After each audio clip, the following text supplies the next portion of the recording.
I think it's time that we talk. So before I started my YouTube channel, I asked a number of my friends what type of content they would like to see from me, and most of them did mention they would like me to talk about like mental health because it's such an underrated topic and it's not spoken about enough.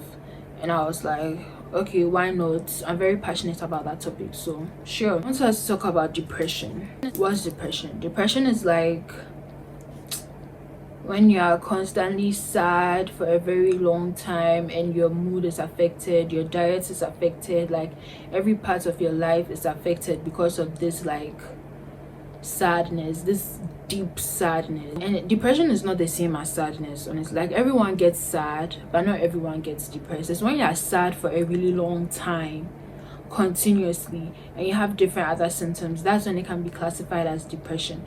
But just because like maybe you feel it is and like, oh my gosh, I'm so depressed, like no, that is not depression.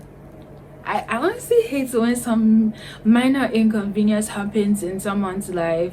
It's like something really small and they just go like, oh, I'm so depressed. Like, no, you are not depressed. Depression is a mental illness, okay? And just like every other illness, like cancer or something, it can be seen, but then it is there and it needs treatment. You can't just wake up and say, I'm not depressed again.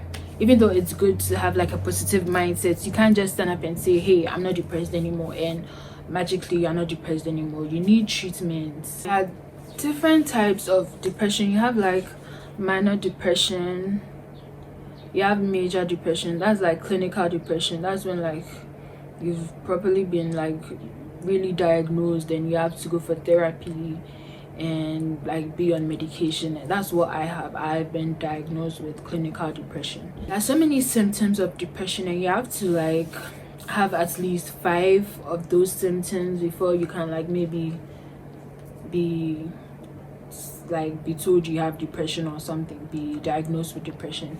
And that's like sleep problems. You're either sleeping too little or too much, loss of appetite, or like you're eating too much or you're not eating at all, tiredness all the time, like you haven't done anything but you're just so tired, you're sad almost every day, or in fact every day, and you just begin to lose interest in the things you used to love.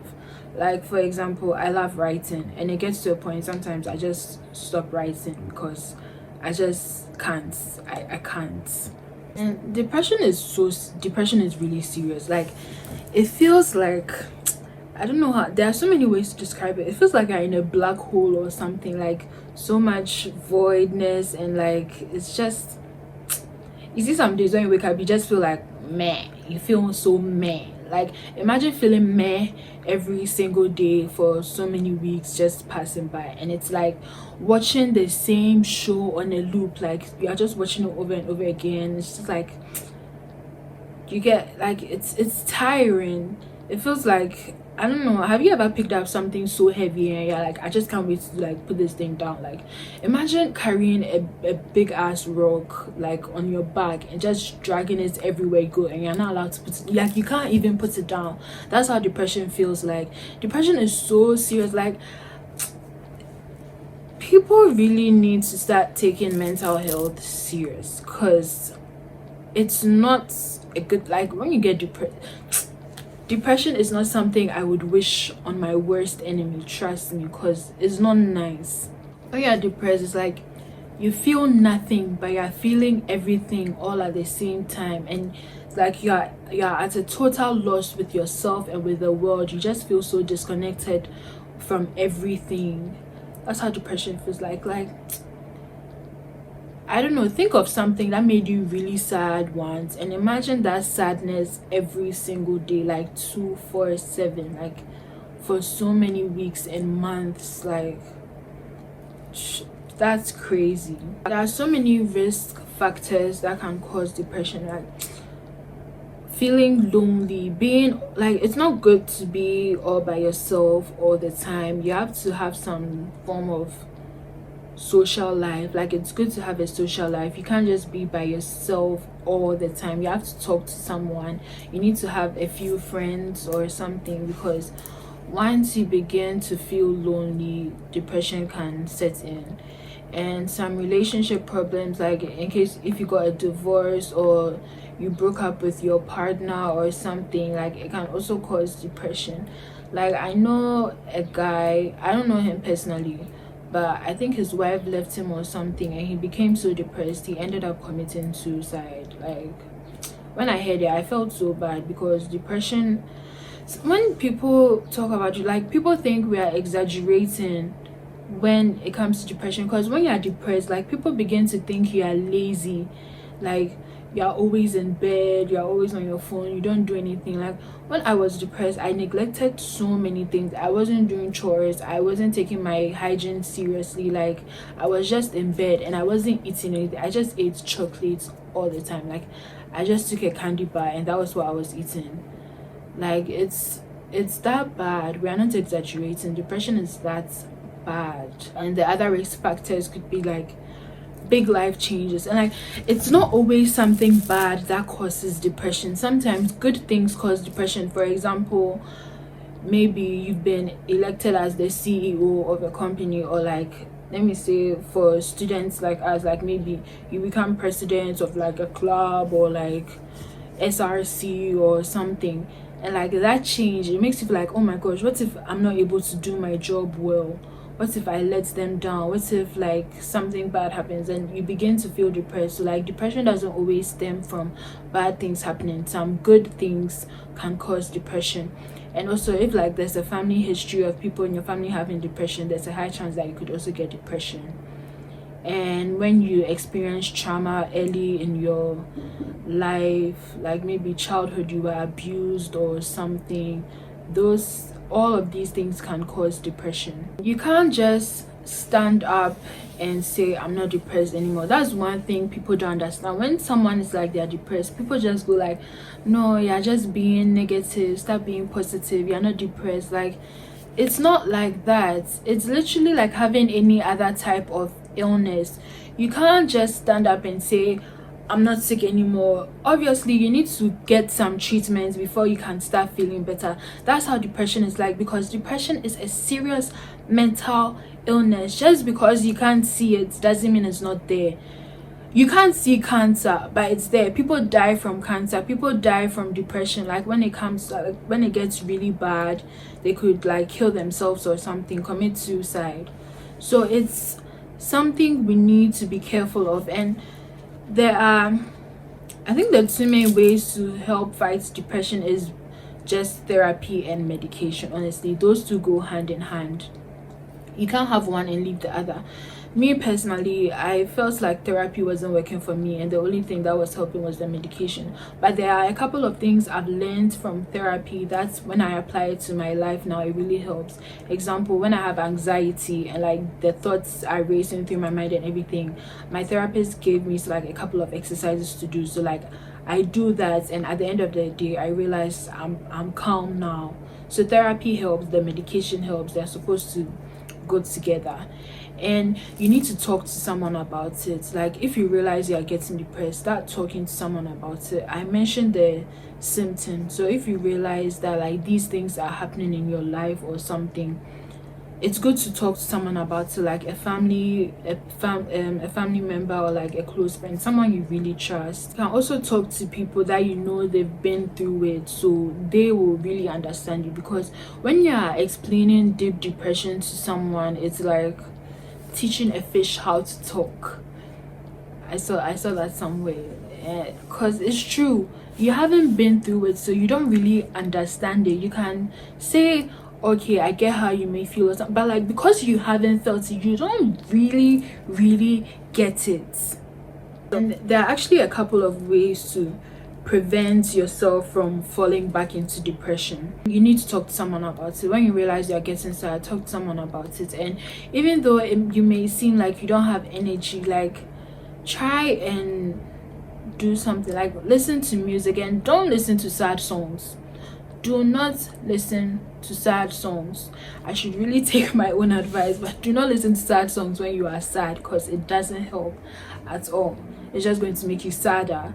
So listen to upbeat music, feel good music, something you can dance to. And even though it seems like you don't have energy, like just get up and start moving around, start dancing, because like it really helps. And you can also take a walk and get some sunlight, like not too much sun. Like in the mornings you just take a walk, because like sunlight boosts serotonin levels, and serotonin is the lack of serotonin is usually what causes depression, because serotonin is like it's a neurotransmitter responsible for your moods and all of that. So when you lack serotonin, your brain can't move, like it can't where has my biology gone to? The brain can't communicate with the other parts of your body that like you are in a good mood or you're in a bad mood or something. Like, bro, this is why this I am not a licensed professional. Like I said, I am just talking about experiences and things I've gathered from therapy and what I've researched, and I'm not remembering what I learned, so let's just forget about the biology and the chemistry parts of depression. Let's just talk about this part of depression. When depression causes suicide, when you realize it's getting to, you need to see the warning signs in your friends and your family when like they are depressed and you think they might be thinking of suicide or self-harm or something. Like when you see people start to self-harm, you need to be careful. Like many people don't know this, but these scars I have on my hand, I don't know if you can see it well, they are from self-harm. Like I was in a really bad place, but now I don't self-harm anymore. Kinda, I mean, there was an incident, but that was in the past. I feel like I'm way better now. If they start talking about how they feel so hopeless or they feel so trapped or something, and one thing is like they just begin to start saying goodbye, like they come to your life like out of the blue, they're just saying, hey, I love you, okay, don't ever forget that, like I'm always your friend, I'll always be with you, that kind of thing. You need to pay attention to that. There was one time I wanted to commit suicide. I didn't really want to commit suicide, but I was hearing voices in my head and everything. That's one thing I struggle with, like hearing voices and seeing things. So like the voices started coming back. I'm on medication, but like the voices started coming back, and it told me to just drown in pills. Like it just told me to take all the pills, like any pill I could find, just take it all in. So I started texting my friends like, hey, I love you, I love you, I love you. I was just texting them because the way that that day, the way I felt, I honestly felt like I was going to die. So when I woke up and like thinking about it just makes me feel some way, so I don't even want to talk about it anyway. And when they begin to like get their affairs in order, like maybe there's something they really treasure and they just give it to you, like maybe you know that they have this particular necklace that they are always wearing, but then they give it to you, like use this to think of me, like that kind of thing. You need to watch out for your friends. You need to know these warning signs. You need to watch out for your friends, your family, and even yourself, because nobody really knows when depression is going to strike. You never know when your breaking points will be, and not everyone suffers from depression, that's true, but if something happens, you need to make sure you are prepared for that. You need to make sure you are ready to fight it. Depression can be forced. You can overcome depression. And I don't want this video to be too long. I just wanted to say something brief, so let me just like end on this note. Like, don't think you're alone in this fight. There will always be people who are there for you, who are ready to talk to you and listen to you. Like sometimes you don't even want someone to talk to, you like don't want the person to talk back, you just want someone to listen. There will always be people ready to listen. Okay, my DMs are always open. You can always come to me if you are struggling with something. Oh my gosh, one thing I forgot to mention: depression in men In fact, mental health issues in men, I feel like it should be a topic on its own, but let me say something brief. Because men are men, they expect men to be like all figured out, and like, I'm a man, so you can't cry, you can't be depressed, you can't be sad, because when you go through depression, it's like you're seen as weak and fragile and all of that, and like men are not supposed to be weak. So men, we need to watch out for our men, because they go through it but they don't speak up, they don't talk to anybody, they just contain it, and containing in things is not good. It's like, oh my gosh, just recently I learned that if you hold in your poop for too long, you can actually die, or you can start vomiting feces. Like, don't keep it in, let it all out, okay? Don't keep your feelings in, don't keep your emotions in. Screw what society says about being a man. Like, if you need to cry, cry, okay? We love that about men, when you're not afraid to express your feelings. I mean, not too much. Like, even for females, when you express your feelings too much, sometimes it's a bit, but still, don't be shy, don't be scared. Always find someone you can trust and talk to. Like I said, my DMs are always open. If you feel like you're going through anything, you can always come and talk to me. We are in this together. You're not alone in this. You're not the only person going through shit. So we'll go through it together, and we'll come out of it successful and happy and woo! Guys, remember, anyone can get depressed. It's not something you should be ashamed of, okay? It's just an illness like any other illness. Like, you never know when you could get it. So really, don't be afraid to talk to someone. And if you feel like you are depressed, if you feel like it's getting to a really high degree, you need to see a professional about it. You need to see a therapist or a psychiatrist for them to diagnose you, okay? So if you think you might be depressed, like I said, please see a professional and talk to them about it. Don't be afraid to speak up. And if you like this video, leave a like down below, leave a comment as well, and please subscribe to my channel. I don't know how many more videos you want to watch before you subscribe, so just subscribe. And also share this video. It could save a life, it could really help someone. Share it with your family members, your friends. Share it to people you care about, so they can be aware in case it happens to someone close to them or even themselves. Thank you so much for watching. Peace.